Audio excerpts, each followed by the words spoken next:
Tov, Bezrat Hashem, allez, allons-y, on y va. Alors, hier on a parlé, qu'est-ce qu'on appelle cuisson après cuisson? Est-ce qu'il s'est interdit de réchauffer un plat pendant Shabbat? On avait défini la différence qu'il y a entre un aliment liquide et un aliment solide, et la différence qu'il y a aussi avec l'eau.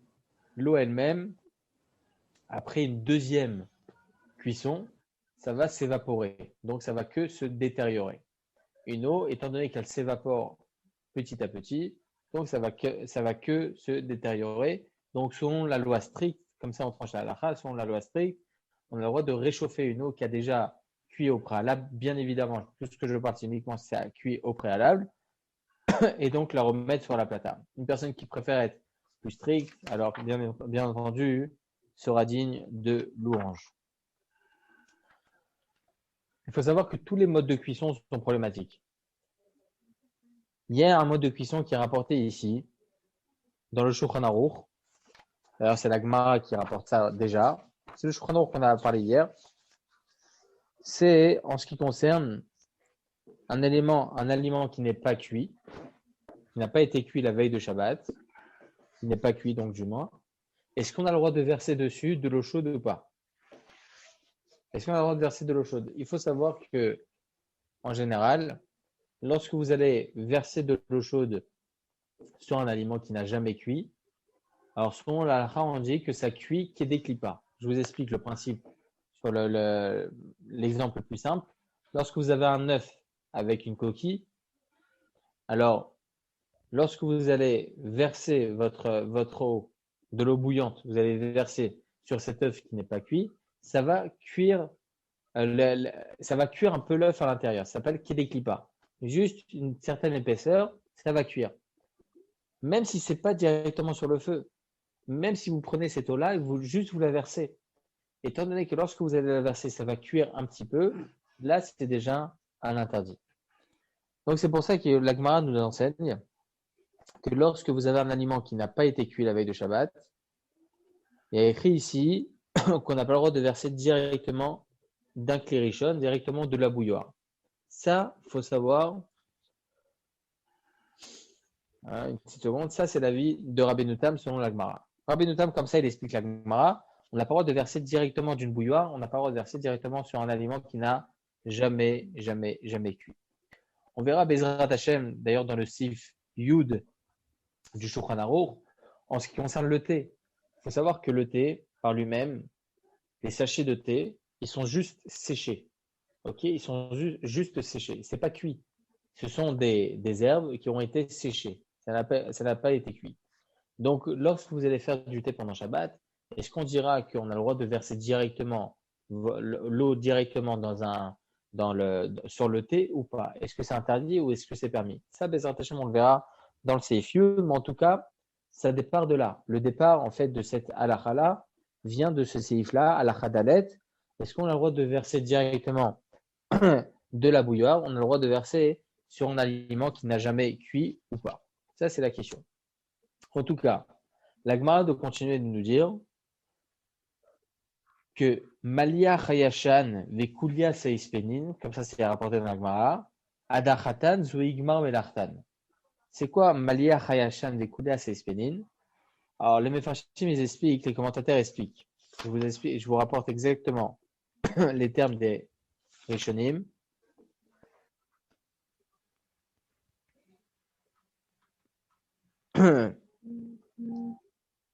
C'est écrit ici que Malia Chayashan et Kulia Saispenin, c'est par exemple, vous allez avoir des poissons.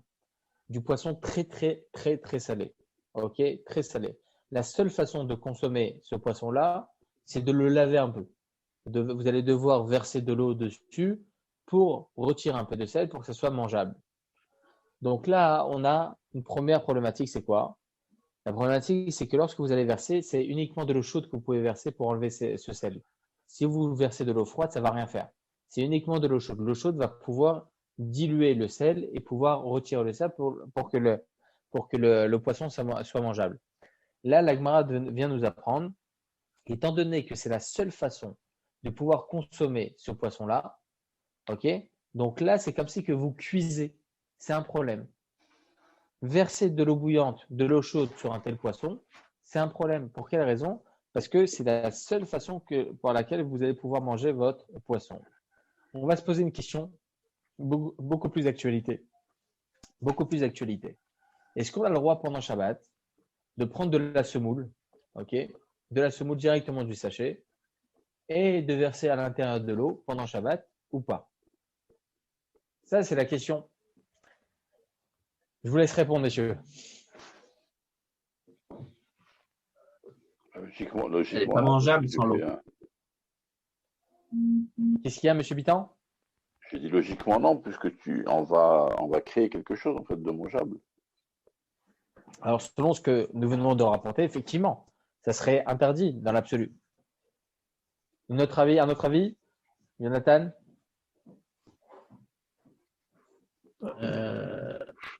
Moi, je sais que la semoule, on peut même la faire avec l'eau froide. Alors, est-ce que c'est juste de la réhydratation ou de la cuisson? Je ne sais pas. De notre côté, elle est déjà cuite, la semoule. Et si on mettait que de l'eau d'un Ça, c'est que de la kélichéni, réhydratation. Alors, ça pourrait être permis dans Comme ce la sens-là. selon ce que vous dites, vous rapportez déjà deux éléments intéressants. Premier élément, ce que vous dites, vous, Jonathan, que on a la possibilité de faire à l'eau froide. À voir. Vous, ce que vous dites, vous, Mickaël, c'est que ça a déjà cuit. Le couscous, il a déjà cuit. Donc, c'est quoi le problème, en fait, de remettre de l'eau dessus? La problématique de la Gemara, c'est le fait que c'est Igmar Melartan. Adachatan, Igmar Melartan. C'est-à-dire que la seule façon de consommer cet aliment-là, c'est de verser de l'eau chaude. Donc, ça devrait être interdit. La raison, ce serait assourd, alors. Donc, selon cela, ça devrait être interdit.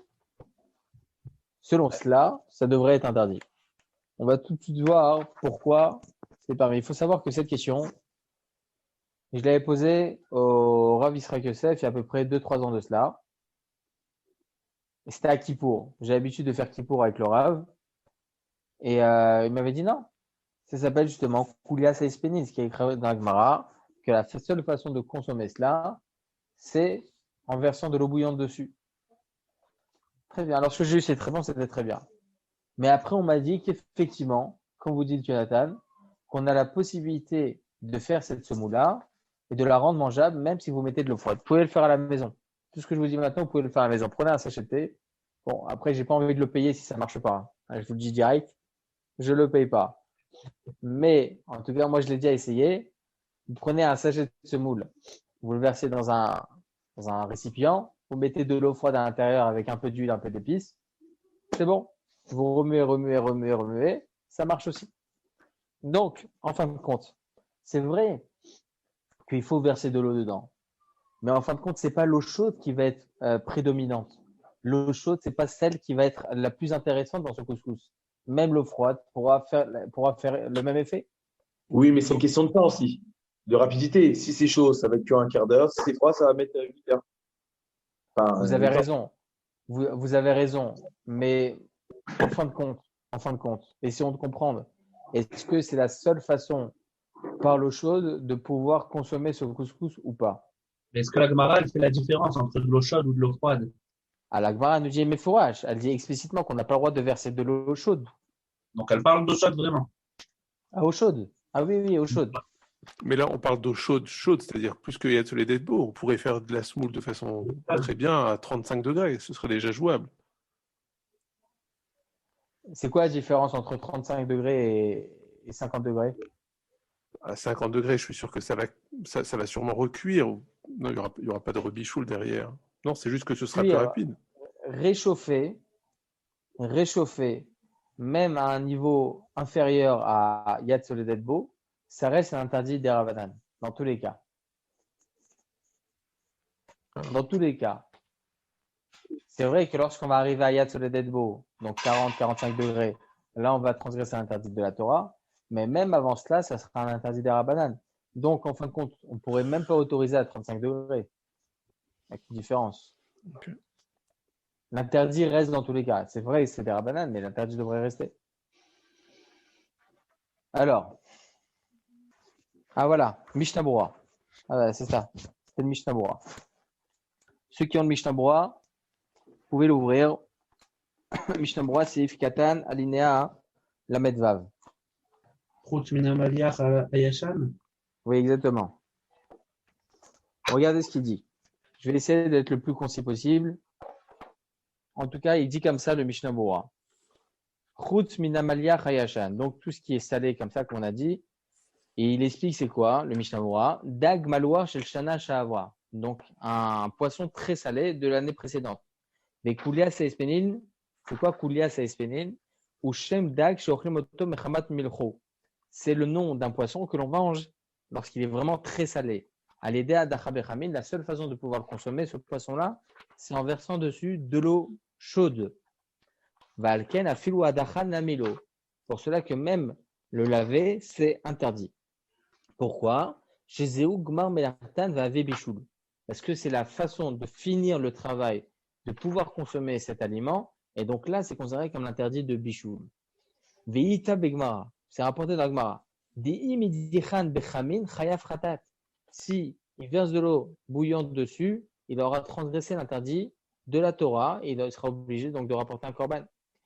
Vine, regardez bien ce qu'il dit ici. והנה כמה אחרונים כתבו דטבע שאלו הדברים שאין יכולים לאכלו כל זמן שלא הודח בחמין ועל כן הדחה שלהם חשיבה בישול. Étant donné qu'on ne peut pas consommer ce genre d'aliment sans verser de l'eau chaude dessus, c'est considéré comme étant bichoul. Des meshvel leochel, parce qu'à ce moment-là, il permet de consommer cet aliment. Ve'u adin sha'ar davar malouar kayotze bazeh she'en yecholim le'echol klal biyadaha. Aval dvarim, et regardez bien ce qu'il dit.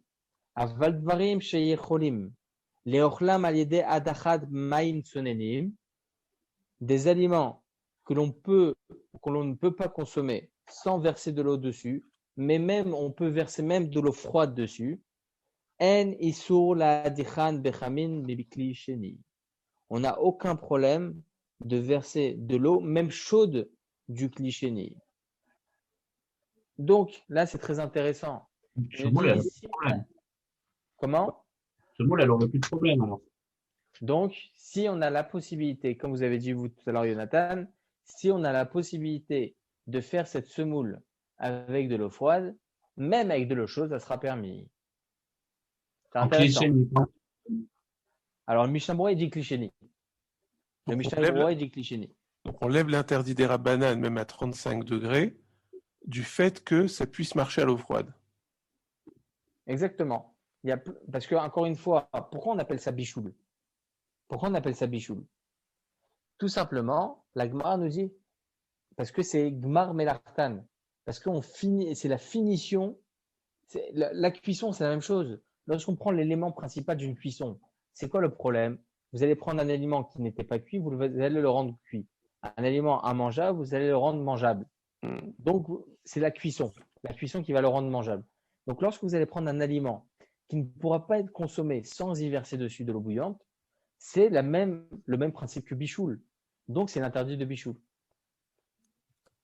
Et si maintenant, vous avez la possibilité de consommer l'aliment en question en y versant de l'eau froide, en quoi le principe de bichoul existe ici? Non.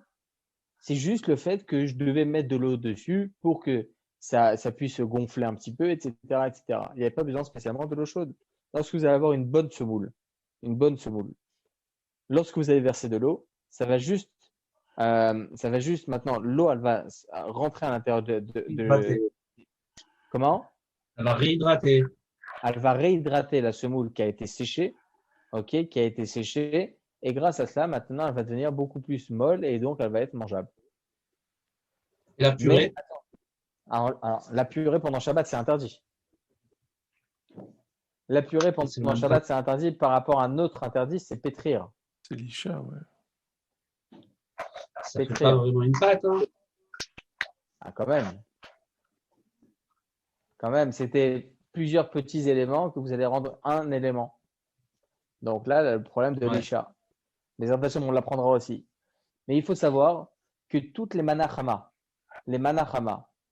ok, comment on appelle ça, les cuissons minutes, là, les petits pots cuissons minutes.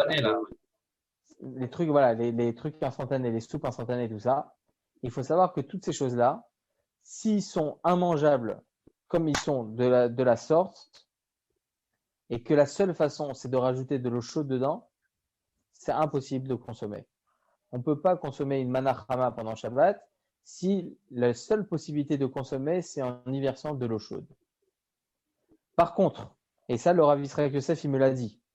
Il m'a dit que vous allez retrouver des manachama comme ça, des trucs instantanés, qui peuvent être mangés comme des chips. Ok, c'est pas très bon, vous pouvez le manger comme des chips comme ça.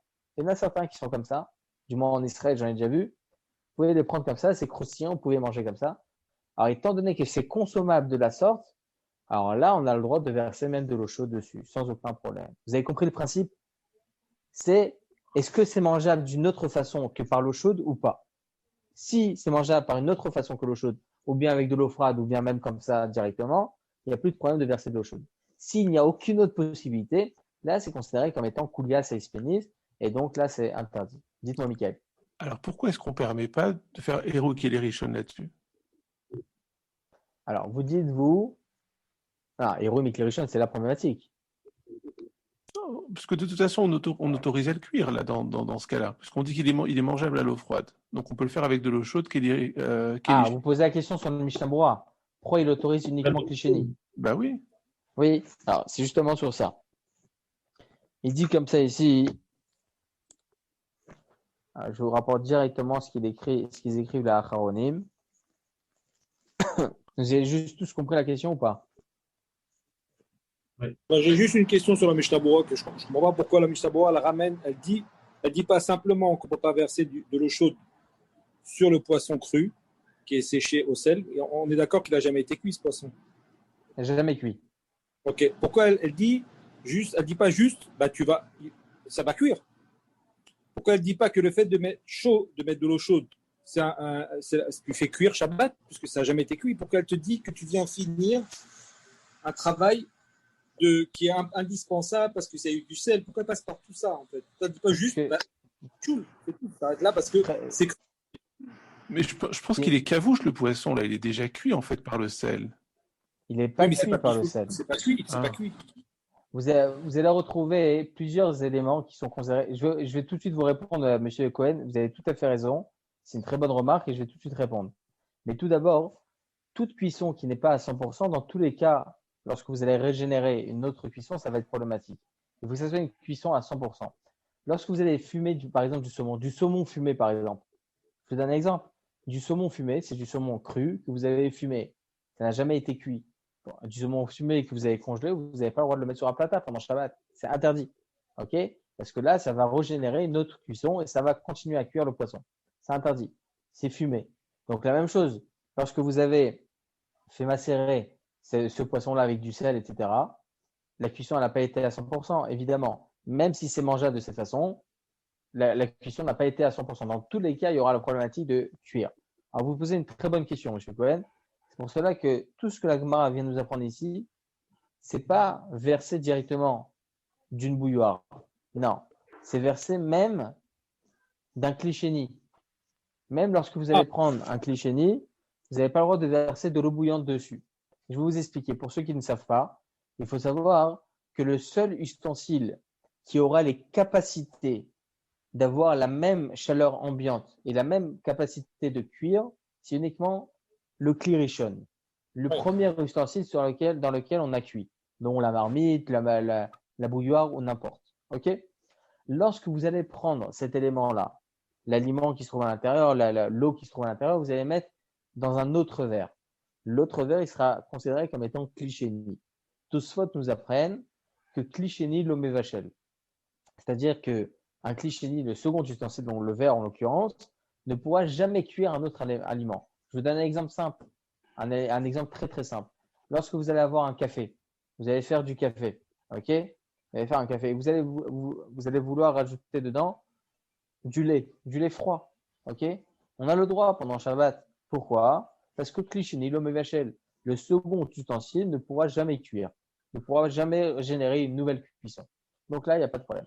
C'est ça le principe de klisheni. Très bien. Donc, il semblerait que dans l'absolu, ça serait quoi la problématique de verser du klisheni de verser sur ce poisson? Aucun. Il n'y a pas de cuisson.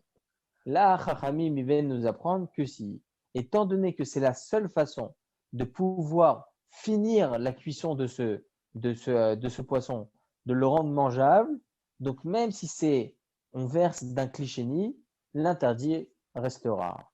Alors, c'est bichoul ou c'est Là, il y a maquet de patiche? Est-ce que c'est la fin d'un travail ou c'est bichoul, le issour? Ah bah, je vois que j'ai affaire à une personne assez compétente en la matière. Non, c'est pas ça, c'est que il n'y a pas de bichoul, on est d'accord. C'est maquet Vous de avez patiche. raison. Alors, vous avez raison, c'est justement ce que j'allais parler maintenant. Kolakavod. Problème de bichoul, là, alors. Alors, justement, ce qu'on dit maintenant, c'est bichou. Très bien, c'est un problème de bichou, on finit la cuisson. Mais il y en a certains qui pensent, c'est pas ça la problématique. C'est pas bichou. Quel bichou? Il n'y a pas de bichou. Il n'y a pas de bichou, c'est clichéni, etc. Il n'y a pas de bichou. Ils disent, non, la problématique de la Gemara, c'est pas ça, c'est maké bapatish. C'est quoi maké bapatish? Un des 39 travaux qui est interdit de la Torah, c'est maké bapatish, c'est-à-dire la finition d'un travail. Le sens littéral, lorsque vous avez un clou, et vous allez refrapper dessus avec votre marteau et finir donc la construction. Ça s'appelle maké bapatish, finir le travail commencé. Ça, c'est un interdit de la Torah. Donc, verser de l'eau dessus, c'est finir le travail qui a été commencé la veille, ou l'avant-veille, ou n'importe. En tout cas, qui n'a pas été terminé. Lorsque je vais verser maintenant de l'eau dessus, je vais finir le travail. Et donc, selon eux qui pensent que c'est l'interdit, c'est pas le problème de cuisson, c'est le problème de maquet papatiche, on devrait interdire même à l'eau froide. Logiquement. Oui.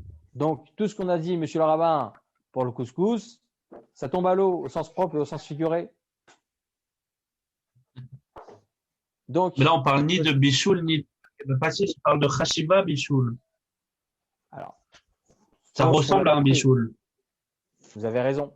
Mais selon ce que j'ai expliqué au préalable, qu'il n'y a pas de bichoul dans le clichini. En quoi c'est bichoul? C'est pour ça que c'est chashiba bichoul. Ça ressemble. Ça ressemble. Donc, c'est quoi la ressemblance? En quoi? Quel interdit je fais? C'est-à-dire qu'avant, on peut pas le manger, après, on peut le manger, c'est tout. Oui. Mirzekim Vachel, alors. Non, même pas Mirzekim Vachel. Non. J'ai envie de comprendre quel interdit je fais maintenant. C'est quoi l'interdit? J'ai envie de savoir. Si je dois rapporter un corban, je dois savoir sur quoi j'ai transgressé. Qu'est-ce que j'ai transgressé? Mais t'as quel mana? Alors, il a fait. Ce que vous dites maintenant, Voilà. c'est Makeba Patish. Makeba Patish, alors. Alors, si on dit c'est un problème de bichoul, parce que ça fait partie des éléments de bichoul, c'est la façon de cuisson, c'est une des sortes de bichoul qui existent. C'est pas une cuisson à proprement dit, parce que c'est déjà plus en klirichon, c'est déjà en clichéni, mais ça fait partie des éléments, comme vous avez dit, quelque chose qui ressemble Khashiva bichoul, c'est quelque chose qui ressemble à bichoul. Donc c'est vrai que là on va pas cuire, mais pour tel aliment, c'est la façon de cuire. Ok, c'est la façon de cuire, donc on est dans la Khashiva bichoul, une sorte de cuisson. Très bien. Il y en a d'autres qui vont vous dire non, c'est makeba patish. Ceux qui vont vous dire c'est Khashiva bichoul, si c'est à l'eau froide, il n'y a aucun problème. Ceux qui vont vous dire que c'est makeba patish, même à l'eau froide, il y aura le problème. Donc comme quand on tient la halakha, donc Monsieur Cohen, je pense avoir répondu à la question, parce que justement c'est la divergence d'opinion qu'il y a dans les acharonim, chez les rabbinim contemporains. Est-ce que c'est un problème de bichoul ou c'est un problème de makeba patish? C'est une divergence d'opinion. Alors, le Sefer à Pardes, le Eliaraba, le Tosefet Shabbat et le Maaser Okar, ils pensent que c'est permis de faire à l'eau froide. Pour quelle raison? Parce qu'ils disent tout cela, qu'il n'y a pas d'interdit de makeba patish sur tout ce qui est alimentaire. L'interdit de finir un travail, c'est uniquement lorsque je vais prendre un clou, il est déjà dans mon mur et je vais frapper dessus, ou bien toute autre chose. Lorsque la Torah, lorsque la Gemara dans Traité Shabbat 73a nous définit un des 39 travaux, c'est makeba patish, on comprend bien qu'il ne s'agit pas d'un interdit alimentaire. Il s'agit d'un interdit de construire, de détruire, etc., etc. Finir un travail. Mais lorsque la finition du travail, c'est alimentaire, ça n'existe pas le principe de Makeva Patish. Ça, c'est l'avis du Sefer Apardes, du Eli Rabbah, du Tosafat Shabbat et du Maaseh Rokeach. A contrario, nous avons l'avis du Levouche, du Prémégadim et du Nishmat Adam. Tous les rabbanim que je vous ai rapportés maintenant, c'est des Acharonim il y a à peu près 250 ans. Okay, eux, ils pensent que non. Il existe l'interdit de Makeba Patish, même lorsqu'il s'agit d'un aliment. Et donc, selon cela, selon eux, il est interdit de verser même de l'eau froide sur l'aliment en question. Donc, en l'occurrence, même sur le couscous, même sur la semoule. Pour ce qui est de Est-ce que la semoule, on peut parler de... Dites-moi. Non, je dis, est-ce que la semoule, on peut parler de Makeva Patish? C'était pas la finition d'un travail, en fait. Le couscous, la semoule, elle a déjà été cuite, puis séchée, déshydratée. On finit pas un travail en la réhydratant. Le travail, il a déjà été fait.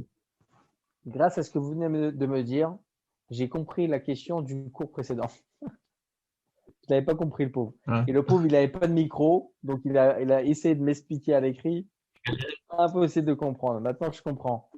Effectivement, ça existe des... Ah mince, maintenant je comprends. Je le dirai demain. S'il revient. Je ne sais pas du coup pour le coup. Mais effectivement, il existe des aliments comme ça déshydratés. Aujourd'hui, il existe beaucoup des trucs comme ça pour des régimes et tout. Surtout pour ceux qui font des trucs chinois. Okay, ils font beaucoup avec des aliments déshydratés, comme des champignons déshydratés, etc. Il y a beaucoup de choses comme ça aujourd'hui. Si c'est à cuire au préalable et que vous voulez maintenant remettre de l'eau dessus, non, il y a un problème de gmar melarto aussi. Mais ce que vous dites, c'est très intéressant. Je vais vous expliquer pourquoi. Parce qu'il faut savoir que le principe de Makeba Patish, finir un travail, c'est uniquement si ce travail n'a pas été fini au préalable. Je vous donne un exemple. J'avais écrit une fois une tchouva à ce sujet, au sujet des nouvelles chemises. Par exemple, vous achetez une nouvelle chemise. Il y a dessus des petites étiquettes encore fermées. Alors, est-ce que vous avez le droit de retirer ces étiquettes pendant Shabbat ou pas? Je ne parle pas du problème de déchirer. Okay, je parle juste du problème que lorsque vous allez retirer cette étiquette, vous allez faire Makeba Patish. Vous allez terminer le travail parce que vous n'allez pas mettre votre chemise avec ça, okay, qui pend. Donc, en retirant cela, vous finissez le travail. Comment? La chemise, elle a été terminée. L'étiquette, elle a été rajoutée après. Il y a fait méthode. C'est exactement ce que j'ai écrit. J'avais écrit justement qu'étant donné que la chemise, elle a déjà été façonnée au préalable, elle était terminée, et après l'usine, elle a rajouté cette étiquette, donc il n'y a plus l'interdit de Makeba Patish. Ça n'existe plus, étant donné que ça a déjà été terminé. D'ailleurs, c'est pour cette même raison que il existe certains, dans toute chose, il y a le problème de Makeba Patish ou pas. Okay, par exemple, en tochen achar tochen, c'est-à-dire qu'à partir du moment où un aliment il a déjà été comment on dit ça, il a déjà été moulu, ok, après haché. Vous allez comment? Non, c'est ça. Haché. Après vous allez refaire devenir un élément entier, vous avez le droit après par la suite de le réhacher à nouveau. Pour quelle raison? Parce que en tochen achar tochen. Bon, ça c'est d'autres choses. À partir du moment où l'élément il a déjà été terminé, donc en l'occurrence la chemise, elle a déjà été terminée, il n'y a plus de problème de Makeba Patish. Étant donné qu'une fois déjà c'est déterminé, après c'est vrai qu'on a rajouté un truc par-dessus, c'est pas mon problème. Il n'y a plus de problème de Makeba Patish. Je vous donne un autre exemple par exemple. Vous avez un matelas gonflable, ok? Il y en a certains qui pensent que c'est interdit de gonfler un matelas pendant Shabbat. Ça s'appelle Makeba Patish, finir un travail. Alors si vous l'avez déjà gonflé une ou deux fois, il n'y a plus de problème de Makeba Patish. Même si vous avez enlevé l'oxygène, vous avez enlevé l'air qui est à l'intérieur, si vous voulez le regonfler pendant Shabbat, il n'y a pas d'interdit. Pourquoi? Parce qu'il n'y a plus d'interdit de Makeba Patish, étant donné qu'une fois, il a déjà été gonflé. Donc vous avez raison. À partir du moment où il y a quelque chose qui a été déjà cuit au préalable, et après on l'a déshydraté, effectivement, il ne devrait plus avoir le problème de Makeba Patish. Donc pour la semoule, je ne pense pas que ça se passe comme ça. La semoule, ça n'a jamais été cuit. Ça a été séché. La semoule, comment on fait? On fait avec de la farine et de l'eau. C'est tout. Il n'y a pas de cuisson. Il y a une pré-cuisson à la vapeur quand même qui est faite. Une pré-cuisson. Mais C'est pas une une cuisson à pré-cuisson. 100%. Alors, je ne sais pas si c'est à 100% ou pas. Je sais clairement qu'il y a une cuisson à la vapeur qui est faite. Est-ce que c'est à 100% ou pas? Je ne saurais pas dire. Non, cette pré-cuisson-là va permettre de pouvoir sécher. Et après, lorsqu'on va mettre de l'eau dessus, effectivement, on va terminer à 100% de la cuisson. Il y a un vrai maquillage. Il y a un vrai makeba patish. Donc, même sur la semoule, il y a un problème de makeba patish. Mais pour ce qui est de la halakha, on a dit que non. Tout ce qui est alimentaire est comme ça étrange, le Rav Yosef, et d'ailleurs, même le bio halakha est étrange comme ça, la halakha, il n'y a pas de problème de makeba patish dans tout ce qui est alimentaire. Donc, on pourrait même mettre de l'eau à Klisheni sur un couscous d'après Rav Yosef.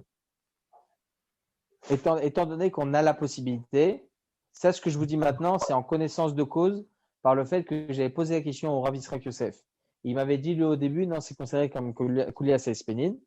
Mais après, je lui ai dit, effectivement, qu'on m'avait rapporté qu'on pouvait faire ça même à l'eau froide. Alors, il m'a dit, dans le cas où tu peux faire ça même à l'eau froide, alors tu as le droit de le faire même à l'eau chaude. De toute façon, on l'a lu, tout ça. Le Mishnah Berurah, il en parle, tout le monde en parle. Donc, on revient à la question de tout à l'heure. Si on permet Kelisheni, pourquoi dans ce cas-là, est-ce qu'on permet pas même Kelishon? Ah oui, Razak. C'était à ça que je voulais répondre. Non, vous avez raison. C'était à ça que je voulais répondre. Alors, oui, il n'y a pas attendez. de problème de bichot, là. Rappelez-moi demain, d'accord? Rappelez-le-moi demain. Bien sûr. Là, je vais bien chercher. Merci. J'ai une question sur la semoule. Oui. Il n'y a pas eu d'halakha, enfin, j'ai de mémoire, il n'y a pas eu d'halakha de quelque chose qui n'est pas mangeable avant Shabbat, ne peut pas être mangeable. C'est pas mouktsé, par exemple. Par exemple, un avocat qui est mangeable avant Shabbat. Ah, Razak. Razak, vous posez une très bonne question. Ouais. Vous posez une très bonne question. Il y a écrit Alors, la dans semoule, la elle n'est pas mangeable. Elle n'est pas mangeable avant Shabbat. Si je rajoute de l'eau, elle devient mangeable. Est-ce que c'est pas mouktsé, la semoule elle-même? Alors, je vais vous expliquer. C'est très intéressant ce que vous dites. La différence qu'il y a entre les deux, c'est que l'avocat, ça ne dépend pas de vous. L'avocat, ça ne dépend pas de vous. C'est possible qu'il sera mangeable pendant Shabbat, c'est possible qu'il sera immangeable pendant Shabbat. On peut se le Donc rendre. là, Comment? J'ai la semoule, on peut se la rendre permis pendant le Shabbat. Exactement. La semoule, moi j'y pense la veille de Shabbat que je vais le faire. Alors déjà, tout d'abord, c'est important que je le précise. Chaque personne, c'est mieux qu'il le prépare avant Shabbat. Ça, c'est évident. Ok, tout ce qu'on peut faire la veille de Shabbat, il faut le faire.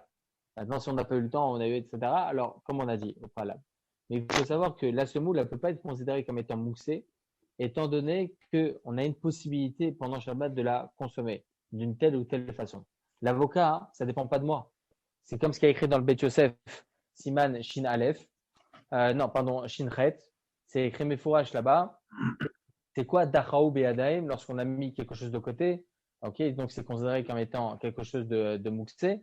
Uniquement, par exemple, ce qui est écrit dans la Gemara, du moins, c'est lorsque vous avez des figues et vous allez les faire sécher sur le toit. Alors, vous les laissez sur le toit pour que ça sèche.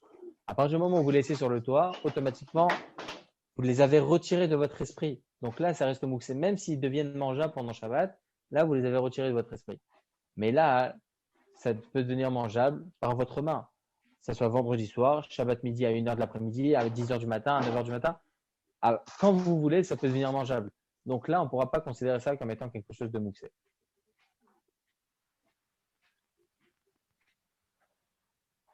Ok? Très bien. Mais il y a un rave, d'ailleurs c'est mon rave en l'occurrence. Lorsque je lui ai dit ce psaque là par rapport au couscous, c'était un peu difficile pour lui. Il m'a dit pourquoi on ne devrait pas interdire à cause de l'interdit de pétrir. Lorsque vous allez verser de l'eau dessus, ça va devenir comme une pâte comme ça et vous allez devoir touiller pour pas que ça se colle. Ok? Et je m'y connais, je le fais souvent le couscous. Ok? Donc vous allez touiller pour que ça reste bien granuleux. Alors il m'a dit pourquoi ça ne serait pas considéré comme étant l'interdit de pétrir. Alors moi je lui ai dit tout simplement que étant donné que l'eau que l'on va mettre à l'intérieur, après c'est en connaissance de cause, en tout cas c'est la réponse du Rav Yitzhak Yosef, il me l'a dit donc il n'y a pas d'interdit. lorsque vous allez mettre votre eau, ça ne va pas pétrir. Rien ne va pétrir. C'est le fait est que lorsque l'eau elle va rentrer à l'intérieur, ça va effectivement faire en sorte que ça devienne un bloc. Mais ce n'est pas votre intérêt. Ouais. Vous ne voulez pas justement que ça soit un bloc. OK? Donc, et en plus de cela, quand est-ce qu'on interdira? Lorsque vous mettez l'eau, et là, ça va rester un bloc. Ça va devenir une vraie pâte. Mais là, ça ne va pas rester une vraie pâte. Vous allez tout de suite touiller, ça va rester granuleux. Ça va rester quelques grains, etc. Donc là, il n'y a plus l'interdit de pétrir.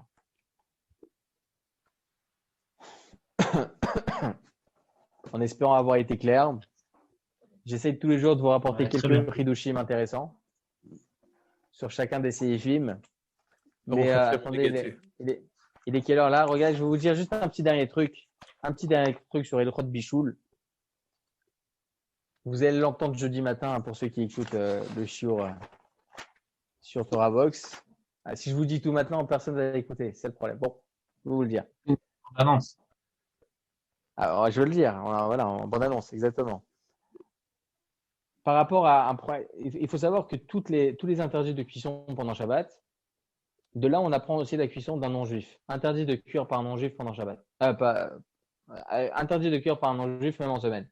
Okay, on n'a pas le droit de faire cuire un plat par un non-juif. Ça s'appelle Bishul Goy, tout simplement. Mais il y a quand même une différence entre une cuisson normale, d'un légume, d'un fruit, l'omeshanema, du riz, des pâtes, et du pain. Lorsqu'il s'agit du pain, Chachamim, ils ont vu moins de gravité. Pour quelle raison? Du moins, ils ont mis moins d'importance à ce niveau-là, parce que le pain, c'est la vitalité. On ne peut pas vivre sans pain.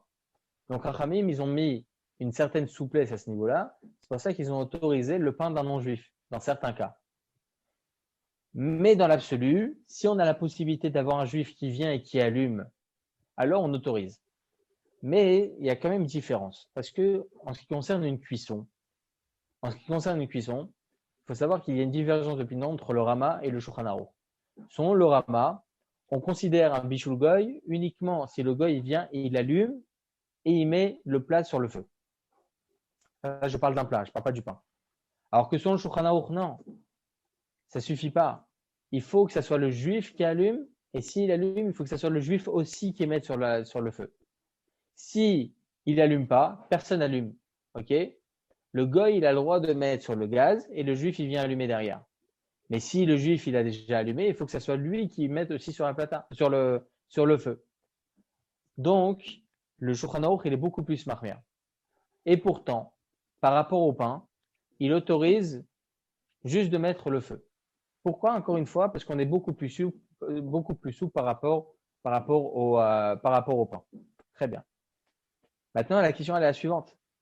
Est-ce qu'on a le droit de laisser un goy nous cuire nos beignets? Alors, si on considère que le beignet, c'est comme du pain, on pourrait autoriser. Si on le considère comme étant un aliment, ça serait interdit. Vous vous souvenez, hier, on avait discuté par rapport à ça. Par rapport au beignet, est-ce qu'on peut être Kovéa Souda dessus? Est-ce qu'on ne peut pas être Kovéa Souda dessus? Etc., etc. Alors, selon certains, on peut être Kovéa Souda, même. D'ailleurs, c'est le Ginat Vradim. Le Ginat Vradim, il est d'avis, il y a à peu près 350 ans. Il est d'avis que même une cuisson directement sur la poêle, étant donné que c'est une pâte, on fera dessus Netchia Sedaïm et Amotsi et Birkat Amazon. On ne tient pas la halakha comme ça, évidemment, mais il y en a certains qui pensent comme ça. Donc, en fin de compte, selon le Ginat Vradim, ça serait considéré comme étant un pain. Et donc, logiquement, on pourrait autoriser juste que le juif vienne allumer. Et après, le goy, il vient, il pose la poêle, etc., il met les beignets.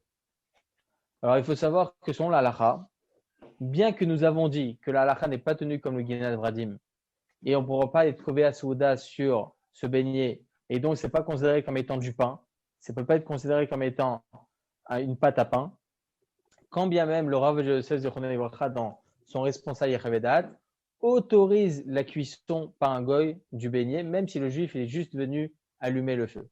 Pour quelle raison? Il dit ça fait que peut-être que la halakha est comme le Ginat Vradim, qui pense que c'est considéré comme une pâte, et même si on ne tranche pas comme le Ginat Vradim, peut-être que la halakha est comme le Rama, qui autorise un Bishul Goy uniquement juste par l'allumage du feu. Sfeik Sfeika. C'était le petit chidouche, petit dernier chidouche. Il y a quelqu'un qui voulait me dire un truc? Merci pour tous ces Hidushim déjà. Bah, c'est un grand plaisir. Et j'espère ne pas jeter toutes mes cartouches et après j'aurai plus rien à dire. Ah, il y aura toujours à dire. Ah, si Dieu veut, si Dieu veut. Voilà. En tout cas, Bezrat Hashem, on se retrouve demain. Si vous avez quoi que ce soit comme question, encore une fois, n'hésitez pas. Comme j'avais dit au début, ceux qui ont besoin de mon numéro de téléphone pour me poser des questions en privé, il n'y a aucun problème. Dites-moi maintenant ceux qui ont besoin. Et voilà. OK? Merci beaucoup. Razak à tous. Merci à tout le monde. Merci. On se voit à Bezrat Hashem demain. Bezrat Hashem. Rosh Chodesh Tov, Sameach, לכולם. Chodesh Tov, Mevorach. Moi,